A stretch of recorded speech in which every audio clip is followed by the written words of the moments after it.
My name is Beanz, the poet Beanz, and here's my poem Hello Winter, Warming Brew. This is a poem that's best enjoyed by wearing headphones, as the poem itself and all the field recordings and spot sound effects used throughout it were recorded binaurally, so that will put you right in the middle of the poem.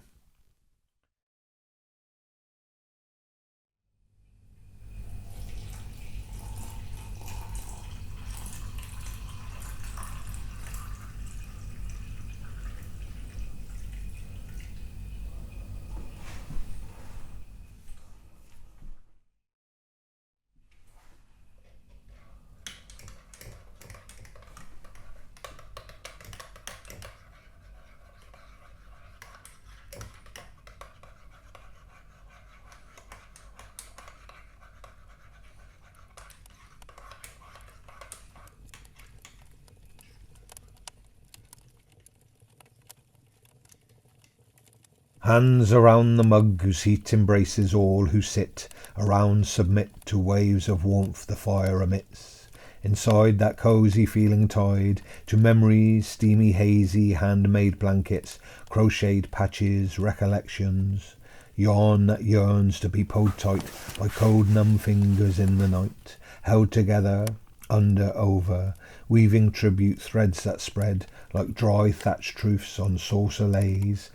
A promised biscuit, fragmented pieces, like crumbling wishes, the cinnamon that tingles, flickers on tongue tip, scented candles, stirring dreams, olfactory scenes whose sharp pine notes past family actors act out, emote, wrap around like heavy coats that weigh us down and keep us grounded, all together once a year. Oh, how we've not changed, just rearranged our jumbled lives like unmatched socks. The pull of wool, sheep cold on moor, us all content sheepskin rug upon the floor. The steam from chocolate hot, the fire of whiskey just atop, the briefest flame that warms you up, and then the hands around that hold you close and gently hint, soft like butter, the cracks of toast, the memories of past Decembers, now fluttering ashes, glowing embers that pulse and fade like ends of songs. In winters that go on and on, the joy of being safe from winds that tear your hair and whip your skin, annealed glass now rattling, crystal windows touched by the silent hand that moves low like fog, cold as steel across the land.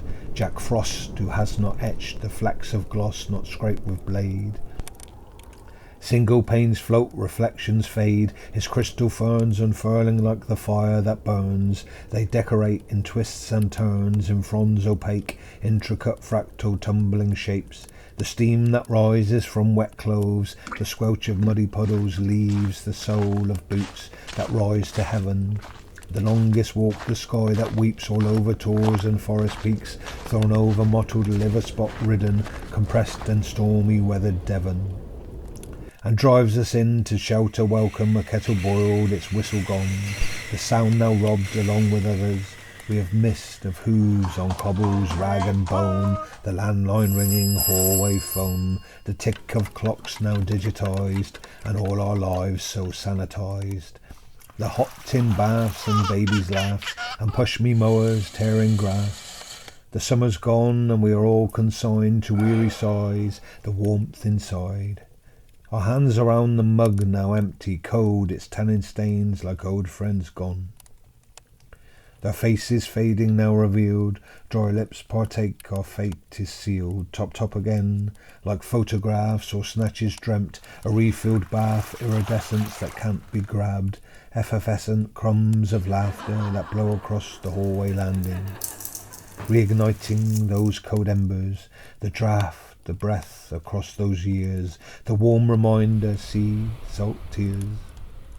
The time to sit and recollect and reconnect and feel that gentle buzz of warm contentment, a slug of love.